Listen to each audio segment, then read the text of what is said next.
de 1979. Es también conocida como la perla del Adriático, una de las ciudades más bellas del mundo. Lo van a confirmar cuando hayamos terminado nuestra visita. Vamos a tener de sol lo menos posible, lo menos que yo pueda, pero no podemos evitarlo porque empezaremos por aquella terraza que da al mar. Vamos para allá. Vamos a ver, mientras nos acercamos. Patricia, ¿de dónde es? De Armenia. Colombiana. Eso, ¿a qué parte? De Armenia. ¡Qué maravilla! ¡Qué emoción! Paisana. ¡Qué emoción! Dios mío, no podía ser mejor. Claro. Mejor dicho, hoy es gratis. ¡Ah! Eso sí está mejor todavía. Bueno, vamos a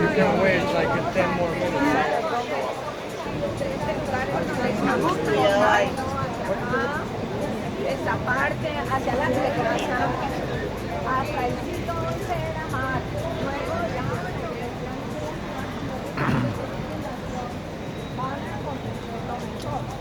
Ahora nos acercamos a esta terraza para descubrir los lugares muy interesantes de la ciudad. Vamos a ver, les voy a comentar algo técnico. Yo sé que están emocionados, que están fascinados con la ciudad, que van a querer hacer muchas fotos. Tenemos un grupo muy grande y un tiempo muy limitado. Les aseguro que la historia de la ciudad es muy interesante, por lo que les recomiendo que hagamos nuestra visita sin quedarnos del grupo a hacer fotos. Y después, en su tiempo libre, cada cual, como a bien tenga, pues lo distribuye y así todos están contentos, ¿les parece? Sí.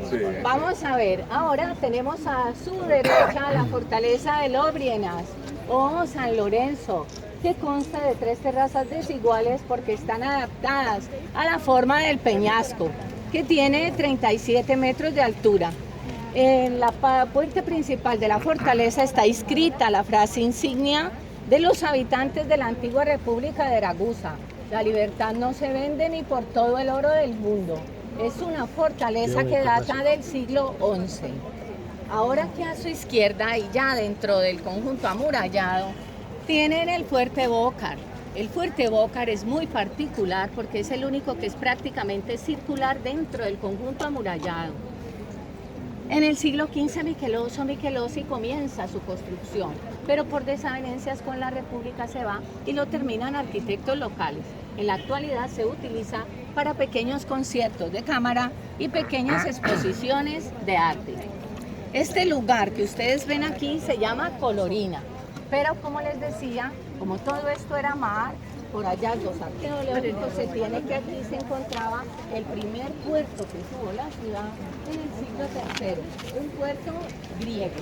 Y ahora vamos a ir buscando la entrada en la ciudad. Tenemos el Monte Ser. El Monte Ser o San Sergio protege la ciudad de los vientos fríos que vienen del norte. Se llama el Bura. Se puede apreciar la fortaleza imperial construida por los franceses cuando llegaron a la antigua República de Ragusa en 1806. En la actualidad se funciona allí un museo de la última guerra de independencia o guerra del 91. Ahora tenemos allá un poco abajo a la derecha la Torre Mincheta. La Torre Mincheta es la más bella y la más imponente de toda la muralla. Data del siglo XIII. Originalmente era cuadrangular, pero en el siglo XV Michelozzo de Bartolomeo adiciona la primera torre circular, fortalece los parapetos y la hace transitable en las dos direcciones. Ya la segunda torre circular es de un arquitecto local, Lura y Dalmatinas, siglo XVI. Bien, vamos a entrar entonces en la ciudad por la puerta de Pile. Pile en griego y en latín significa puerta. Vamos a ver, mientras vamos, se cierran las puertas de la ciudad y esta queda completamente aislada. La muralla se empieza a construir en el siglo VII y se termina en el siglo XIII, quedando con dos puertas principales. La puerta de Pile, que es la que tenemos aquí en la parte noroccidental de la ciudad, y la puerta de Ploche, al lado del puerto antiguo, que luego les mostraré. en la parte suroriental de la ciudad. Pero vamos a entrar por la puerta de Pile del siglo XV. ¿Por qué? Si se empieza a construir en el séptimo y se termina en el XIII, ¿por qué entramos por la del XV? Porque en el siglo XV el Imperio Otomano llega hasta muy cerquita de aquí, hasta Bosnia y Herzegovina, por lo que el gobierno de la República se apresura a fortalecer sus murallas. Entonces tenemos aquí un antimural con una puerta del siglo XV y al fondo la antigua puerta de la villa. Luego entraremos definitivamente en la ciudad por esa antigua puerta. Bien, ahora vamos a irnos hacia la izquierda porque vamos a buscar los planos de la ciudad. Patricia, ¿cuánta gente vivía aquí? Todo eso se los voy a explicar, todo paso a paso les voy a ir explicando. Vamos a ver, a ustedes les llama mucho la atención, a la mayoría seguramente, cómo es que si la ciudad fue tan destruida en la última guerra del 91, esté tan bien conservada, cómo no se nota que la ciudad estuvo tan destruida. Ahora, Pues, entre en el año 91, entonces, sí, le hicieron mucho daño. Sí, mucho daño. Entonces, ¿por qué? Porque en 1667 hubo aquí un gran terremoto. Vamos a ver, en 1667, ¿escucha? Sí. Hubo un gran terremoto en la ciudad y entonces cuando se reconstruye se ordena dejar en los archivos, porque nos quitan pues, las canteras numeradas con los edificios para que en caso de que hubiese otro terremoto se pudiese reconstruir la ciudad utilizando la misma piedra. Desafortunadamente, en el buen sentido de la palabra, no fue un terremoto, sino que fue la mano del hombre la que destruye la ciudad en el 91 y la UNESCO en el 91, cuando se declara la independencia, casi 300 años después del famoso terremoto, se vale de esos archivos para reconstruir la ciudad. Es así como podemos apreciar allá a la altura del farol, a la derecha, ven una mancha de un disparo de misil. Ven cómo está la veta de la piedra, el remiendo que se hace del muro nuevo, la reconstrucción. Pero hay muchos lugares, por ejemplo allá a la derecha pueden apreciar también trozos de muralla reconstruidos. Muchos lugares. Ahora aquí sobre el mapa, sobre los planos les voy a explicar. Vamos a ver, aquí tenemos los puntos principales de la ciudad amurallada. Ustedes me oyen hablar mucho, me oyen mucho hablar de la República. ¿Por qué? Porque Dubrovnik fue una antigua república, casi 800 años, la antigua República de Ragusa. Y nuestra historia de hoy se basa en esos casi 800 años que la ciudad fue república. Aquí tenemos los principales puntos de la ciudad. Ustedes descendieron aquí del autobús. Tenemos aquí la fortaleza de Lobrienas, que es la fortaleza aislada. Luego tenemos el Fuerte Bocas, tenemos aquí Mincheta, la Torre Bella que les mostré. El nombre lo recibe del apellido de la familia noble que donó las tierras para la construcción de la torre, la familia Menchetich. Aquí tenemos un fuerte muy importante para los españoles. ¿Por qué? Porque en el siglo XV, cuando se refuerza la muralla, lo construye un arquitecto de origen español, Antonio Ferra Molino, y viene a proteger este monasterio de los dominicos que estaba desprotegido tanto por la parte continental como por la parte del puerto antiguo. Ahora aquí tenemos la fortaleza de San Juan, pero aquí el mismo plano, pero del día fatídico, 6 de diciembre de 1991, cuando más de 3.000 disparos de bombas, tanques y cañones caen sobre la ciudad, arrasándola, incendiándola. Un tercio de la ciudad fue completamente destruida por el ejército serbio. Mucho patrimonio histórico y cultural se perdió en el ataque. Ustedes aquí ven lugares todos en rojo, porque fueron completamente calcinados. Pero la idea de la destrucción de la ciudad la pueden observar desde la parte alta, las montañas, el autobús, la autopista. También hoy van a hacer un paseo en barquito, pues desde el barquito van a notar que más de un 90% de los techos de las casas, tanto dentro como fuera del casco antiguo, son nuevos. Eso les da una idea del daño que sufre la ciudad en el ataque del 91.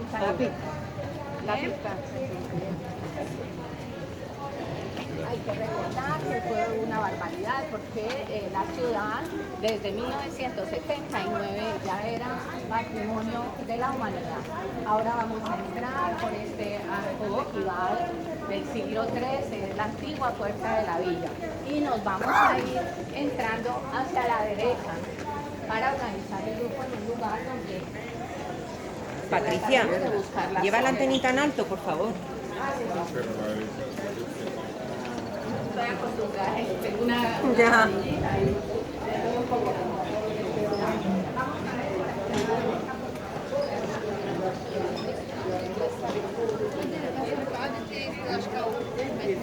Patricia, mira, perdona, si no la quieres dejar tan alta, con el brazo así, esta se estira. Tú la puedes llevar tan alta como quieras, pero lo importante es que te veas. Que la vean. Claro, mira, ¿ves? Tú lo llevas bajo. Perfecto. Y así No, es la falta de costumbre. Bien, vamos a ver, vamos a ubicarnos allá como les prometí, en un lugar con sombra, afortunadamente. Y ya estamos bien, como este que es el souvenir número 1 de la ciudad. Bien, vamos a ver.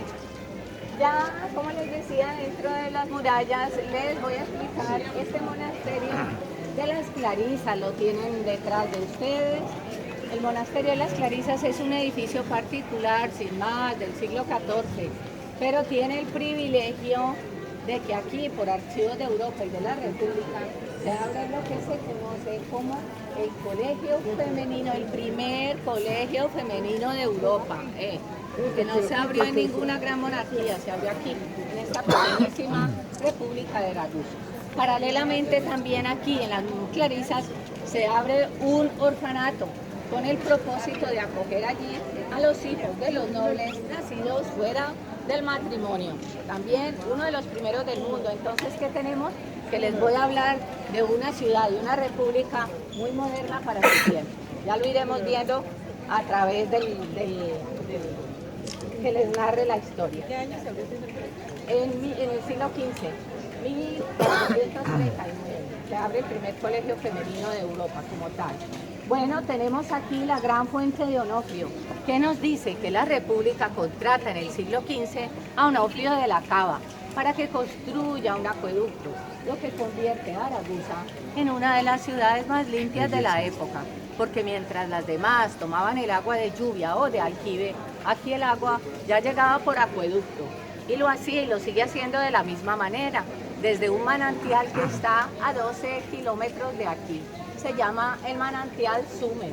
El agua es pura, es muy fresca también, sí señora, porque nace debajo de la montaña y llega hasta aquí por debajo de la tierra. Se crea un entramado de fuentes. Esta era la fuente pública. De aquí se abastecían los comercios locales, los transeúntes y los forasteros. De la fuente antigua solamente se conservan estos 16 mascarones, porque en el gran terremoto de 1667 se destruye la parte superior de la fuente y los demás detalles de ornamentación, y nunca se reconstruye de la manera debida. Ahora al frente tenemos la pequeña iglesia votiva de Suetlespacha o San Salvador. Es de 1520. Unos maestros locales, los hermanos Andrés, de la isla de Córchula, pero por dentro es gótica. Tiene un arquitrabe gótico, ventanitas góticas, y en la actualidad se utiliza para pequeños conciertos de cámara y pequeñas exposiciones de arte. Por este pasillo a la derecha entraremos en el monasterio de los franciscanos, y con él en una de las 3 farmacias más antiguas de Europa. Vamos a ver, los españoles tenían una más antigua en Chile, en la frontera con Francia. Pero ¿qué sucede?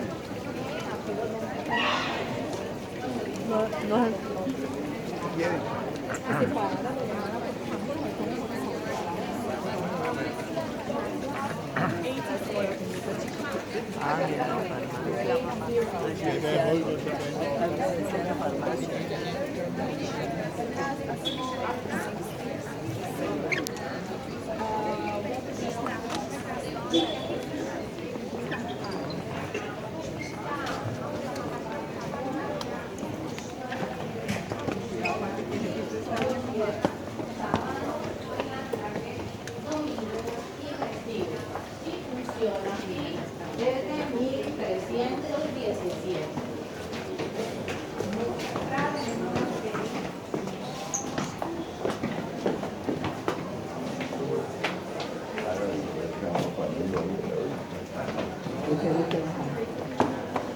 Hay que quitarse la razón.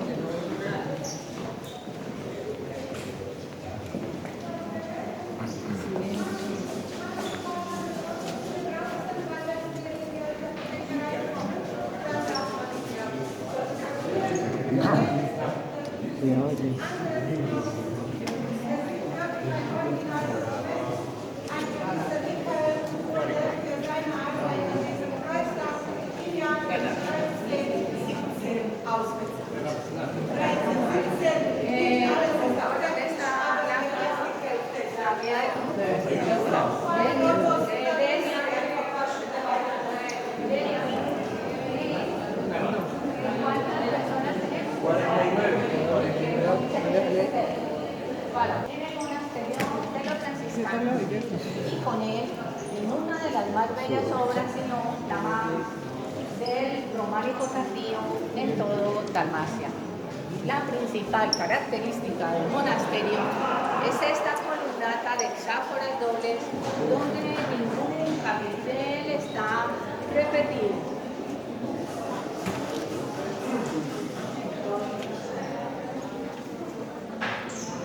Las pinturas en las lunetas hacen alusión Una de las farmacias más antiguas del mundo. Dicen que es Europa que es del mundo.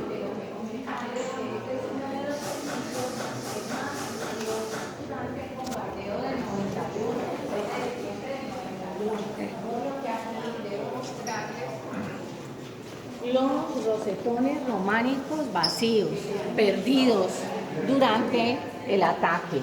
Vamos a ver, se pueden reemplazar muros, pero no se pueden reemplazar los estilos. Se pueden restaurar pinturas, se pueden restaurar estilos arquitectónicos, pero no se puede reemplazar. Por lo que tenemos los rosetones prácticamente perdidos, los rosetones románicos del monasterio. El monasterio empieza... ¿Decidieron no reconstruirlo? No es que se decida, es que no se puede. No se puede. No se puede porque precisamente por eso es un patrimonio histórico de la humanidad, porque es todo original. Y entonces por eso se restauran las pinturas para hacerlas más visibles, se restauran estilos que con el tiempo se desgastan, pero un estilo completamente desaparecido no se puede reemplazar. Si hubiera quedado la mitad o un cuarto, Se si hubiera dejaba podido... así, no, se dejaba así. Mire, por ejemplo, allá está partida las orejitas del rosetón en ciertos lugares y entonces se deja como está, no se puede. Bien, ahora vamos hacia el plano de la ciudad, plano de Sopipán. Nos esperamos un momento, por favor, para describirles la fundación de la ciudad. Vamos a 1991, en que fue atacada, fue el 6 de diciembre del 91.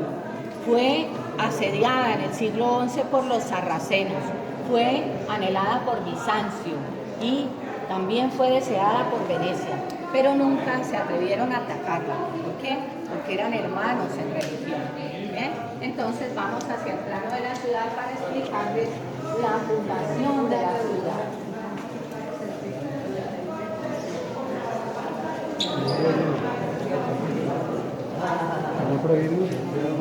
Pero tienen memoria de... Vamos a ver. Aquí nos encontramos frente a los planos de la ciudad. Este mapa es del siglo XIII. El original está en el museo. Pero vamos a retroceder en el tiempo a una población que está aquí. Todas estas tierras estaban habitadas por los ilirios, son los nativos de los Balcanes, de todos los Balcanes. A una población que está a 28 kilómetros de aquí, llegan en el siglo III los griegos y fundan allá un centro poblacional y lo llaman Epidaurus o Epidaurus. Hacia el siglo V llegan los romanos, dominan, se mezclan y la ciudad cambia de nombre, se llama Civitas, de ahí la palabra santa. que viene del latín civitas, que quiere decir ciudad. Ustedes ven en los planos carga con C, porque aquí la C se lee como exacta. Bien, y entonces en el siglo VII, esos habitantes de Civitas, acosados por los ataques de los soldados del emperador Octaviano y de los ávaros y los eslavos que venían del norte, se trasladan aquí, a esta parte de la ciudad.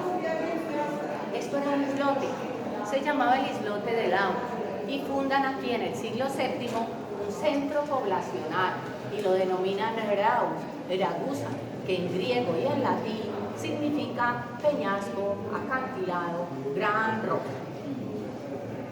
Ellos llegan aquí y fundan Ragusa, pero en esta parte continental ya había población también, nativa, primitiva. Y esta calle ancha que ustedes ven aquí, que hoy por hoy es una de las más importantes del mundo, turísticamente hablando, Estradún, en griego, plaza, en latín, era un entrante de mar poco profundo que atravesaba toda la ciudad. Por eso cuando estuvimos aquí, yo les decía que aquí era mar, porque aquí por los muros no se ve, pero aquí salía el mar, por aquí, cruzaba toda la ciudad. Entre el siglo VII que llegan aquí, los de Civitas, y el siglo XI, esos habitantes de las dos orillas empiezan a botar los desechos en ese istmo poco profundo. En el siglo XI, 400 años después, deciden rellenarlo con piedra y madera. Así se forma Estraduno Plaza y se forma una ciudad casi circular. ¿Desde cuándo Dubrovnik y desde cuándo Ragusa? Siempre, porque los que llegan de Civitas la denominan Ragusa, pero los que viven en esta parte continental, como todo esto estaba sembrado de bosques de robles y de pinos, y la traducción al croata es Dubravka, de ahí la declinación para la ciudad Dubrovnik, pero la ciudad se llamó oficialmente Ragusa hasta 1830.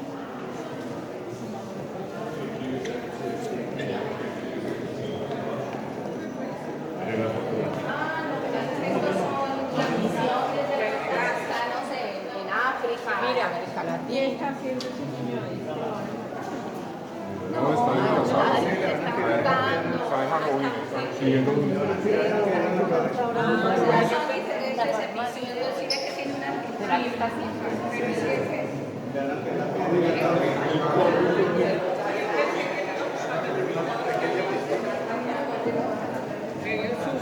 está como de la cotidianidad de África. Vamos Una de a las ver. farmacias más Aquí- antiguas del mundo.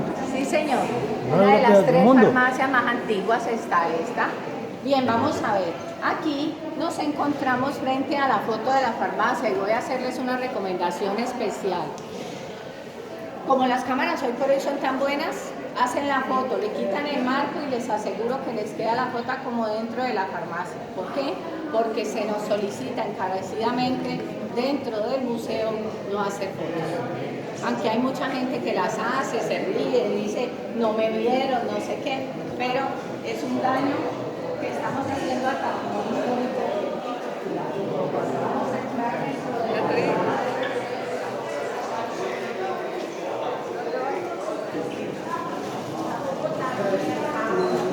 Estaba así como un colador. Lo que sucede es que como es Muestra un patrimonio disparo histórico de la humanidad, de ataque. inmediatamente en el 91 se declara la independencia, la UNESCO se apresura a reconstruir la ciudad. Pero estamos frente a la puerta interior del monasterio que da acceso a la iglesia. Ya les dije que la iglesia franciscana se cae completamente en el terremoto, por lo que lo único que tenemos en pie de la iglesia franciscana del románico tardío es este portal y esta fuente que está aquí. El resto, todo en el exterior se pueden hacer todas las fotos que quieran. Bien, yo solo les pido por favor dentro de la sala del museo. Bien, aquí entonces es lo único que queda del románico tardío. ¿Qué tenemos allá? Allá tenemos el sarcófago que contiene los restos mortales de la familia noble que donó las tierras para la construcción de la Torre Mincheta y la construcción de este monasterio que queda inmediatamente a los pies de la Torre Mincheta. Aquí tenemos, ustedes observarán, escudos. son escudos de la nobleza, pero a la vez son tumbas, porque los nobles solían enterrarse dentro de los monasterios y los monjes en los patios interiores del monasterio. Bien, nos vamos a seguir nuestra visita.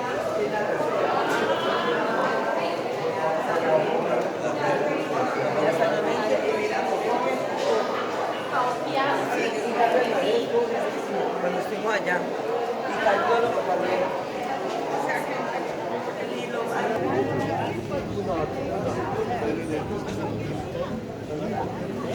Frente al muro lateral sur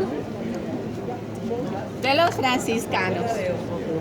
A ver, estamos todos. Veo que hay gente por ahí todavía. ¿Dónde está mi gente?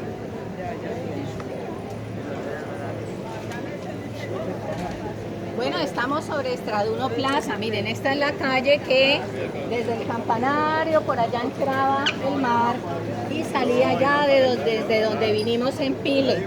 Y todo era a mar. Bien, ahora tenemos aquí al frente el muro de los franciscanos, siglo XVIII. Porque como les dije, la iglesia se cae completamente en el gran terremoto. Pero sobre este muro tenemos el portal más bello de Dubrovnik. Este portal es un portal románico, es un portal, gótico florido, pero en el volumen de las imágenes ya se adivina el espíritu del renacimiento. Es el portal más bello de la ciudad, es el portal de los hermanos Petrovi, unos maestros locales, pero en la República todo tenía connotaciones religiosas, por lo que a la derecha, San Juan Bautista, el portal es del siglo XV, y les dije que en el siglo XV llega el Imperio Otomano muy cerca de aquí, hasta Bosnia y Herzegovina, por lo que San Juan Bautista representa la fe inquebrantable del cristianismo ante las invasiones turcas. Ahora aquí a la izquierda tenemos a San Jerónimo. San Jerónimo es un santo de Dalmacia, un santo croata. ¿Y qué nos dice? Nos representa la unidad con las demás comunidades de Dalmacia, que a pesar de que no estaban bajo la República, sino bajo Venecia, también eran católicos. Y bajo la luneta gótica central, la piedad, que representa la caridad para con los pobres y los menesterosos, que estaban a cargo de los monjes franciscanos.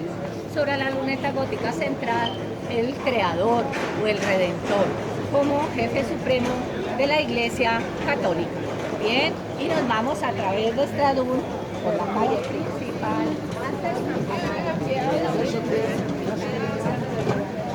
Una de las calles más famosas del mundo esta. Ayer tuvimos la oportunidad de conocerla anoche y es espectacular.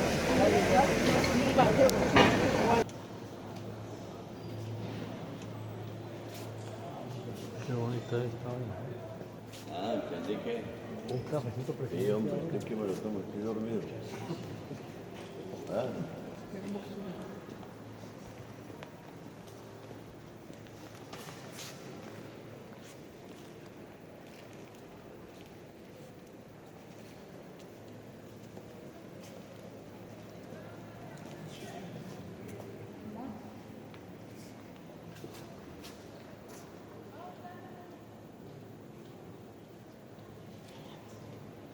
El reloj electrónico más moderno de Reloj solar. 1929, cuando se reconstruye la torre, marca la hora en número romano y los minutos en número arábigo y cambia cada 5 minutos. ¿Qué tenemos debajo? Debajo tenemos la placa conmemorativa de la llegada del Papa Juan Pablo II a Croacia, que lo hizo en 3 ocasiones. El Papa Benedicto XVI ya lo hizo hace casi 4 años. ¿Cuánto lo siento, mi Orlando?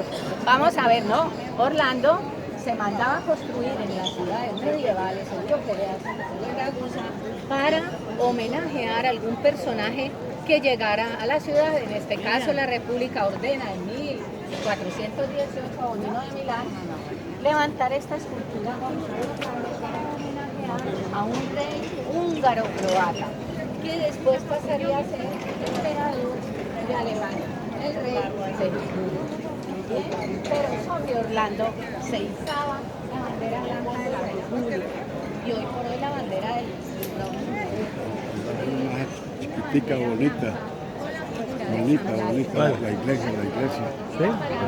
libertad. ¿Por qué la palabra libertad? Porque nosotros hablamos de Me pediste un cafecito para que me lo regales. pero la rusa, el puerto comercial más importante durante la época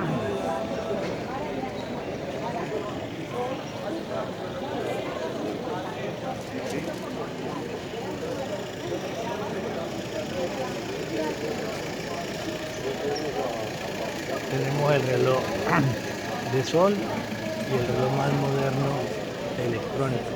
Al lado izquierdo da las horas, números romanos, y a la derecha los minutos y números arábigos. Y cambia cada 5 minutos. Las 9:50. Ahora, ¿qué significa la palabra era un puerto de libre, pero también la palabra que aquí, en 1439, es abolida la esclavitud. Y en 1431 salió un decreto de prohibición de llegar a anclar aquí barcos con esclavos. Es lo que les digo, muy moderna para su tiempo. Entonces, no, estaba prohibido que llegaran aquí barcos con esclavos. Y ya unos años, casi 10 años más adelante, se prohíbe, se declara abolida la esclavitud. Entonces significaba que era una república de hombres libres. Al frente, ¿qué tenemos? La iglesia barroca de San Blas. La iglesia barroca de San Blas es la misma historia. Está construida sobre una iglesia románica que se cayó en el gran terremoto de 1667. La construye en el siglo XVIII, 1705, Marino Gropelli. Dentro, en el altar principal, como prueba de milagrería, una figura bizantina de San Blas, hecha por orfebres de la República, de unos 35 centímetros de altura. Les recomiendo en su visita privada verla.